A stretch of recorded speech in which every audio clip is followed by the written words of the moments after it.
Chantel with Roadtrip Nation, and welcome back to our YouTube channel. A few weeks back, we got this comment on one of our videos, and we think it's a great idea. Personally, I'm a super active person. I love to rock climb, play beach volleyball, I walk my super sweet dog, and my husband and I actually lead a weekly boot camp here at Roadtrip Nation. So as you can tell, I'm all about the active lifestyle, and that's why I'm super excited to be here today to talk about 5 jobs for people who love being physically active.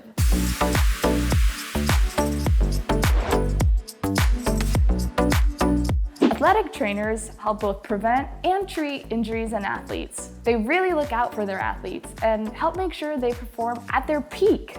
Now, you'll hear from Gary Vitti, a longtime athletic trainer for the LA Lakers. Went to the head trainer at the University of Utah and I said, I see you have an athletic training program here. I was wondering what it takes to get in. He said, well, you can't get in, it's full. I said, okay, I understand that. Would you mind if I just came to the training room every day? I just want to go stand in the corner to see if it's something that I really want to do. He came to me after a few weeks and he said, you know, you're more dedicated than the student trainers that are in the program. I'm going to find a spot for you. It was 1984. The Laker job opens up, and when they went to fill the position, my name kept popping up. I put myself in a position so that if I got lucky, which I did, I was there. If you're wondering what's the difference between an athletic trainer and a physical therapist, well, the 2 jobs have a lot of overlap, but here are some key differences. An athletic trainer can do triage and help prevent sports injuries, but their job is usually more immediate, treating injuries on the sidelines right as they happen. But after a person gets injured, they'll need to see a physical therapist to help manage their pain and work on long-term recovery. Physical therapists often need more advanced degrees and credentials than an athletic trainer might. And physical therapists don't just work with athletes, they can work with anyone who suffered from an injury. Mara Arlington is a physical therapist and she uses horseback riding in her therapy. It's called hippotherapy.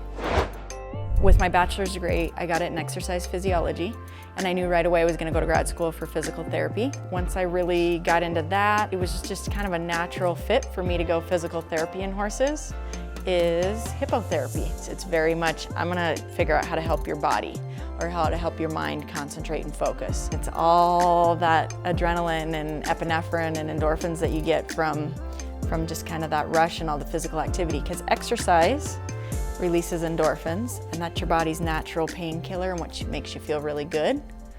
You get that totally when you're riding like that.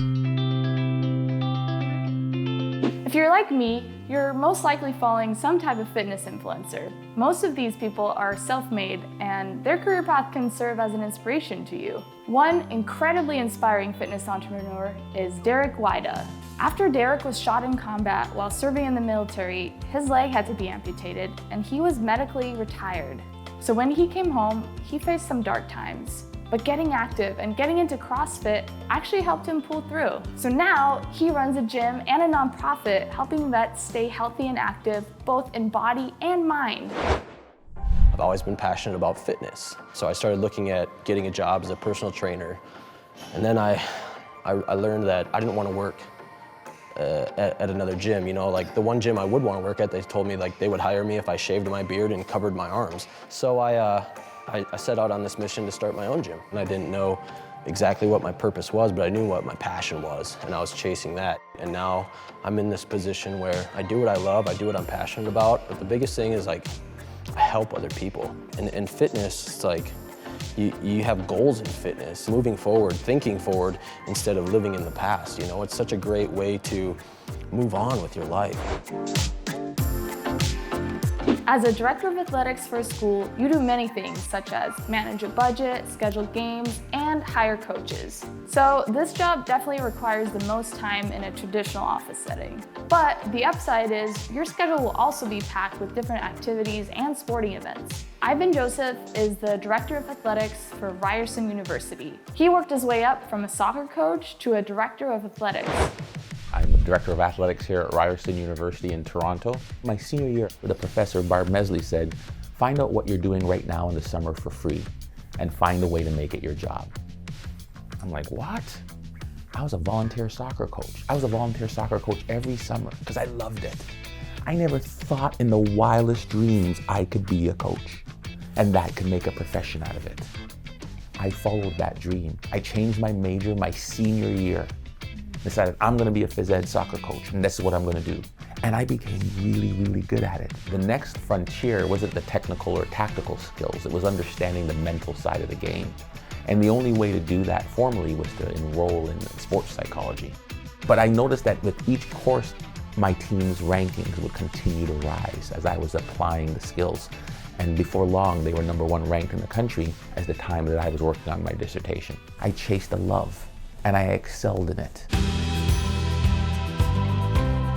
This job is only for people who really like being active and being outdoors. You need to be in great physical shape in order to take people on outdoor adventures and backpacking trips. Also, having some survival skills will help in case things get a little dicey out there.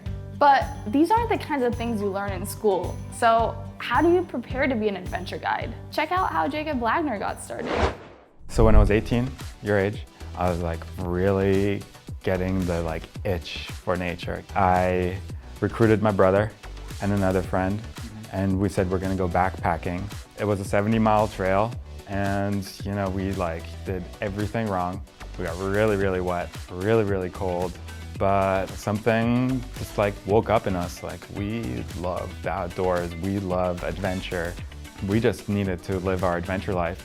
So I just started plugging together this website that I call Treks and Tracks. I put in skiing and rock climbing, and all of a sudden I started getting signups. But it was this can work. From the very first time I guided, I was like, this is so cool. These people are stoked.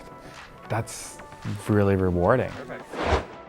While we don't fully endorse taking an intense outdoor adventure if you don't really have a clue what you're doing, Jacob Wagner's story goes to show if you have a love for the outdoors, you should follow that interest. But you don't have to know exactly what career path to go down. Just keep following your interests and your passions and keep doing the things you love doing. Let us know what kind of jobs you're interested in the comments below, and we might be making a video out of those too. And as always, like and subscribe for more content every Tuesday.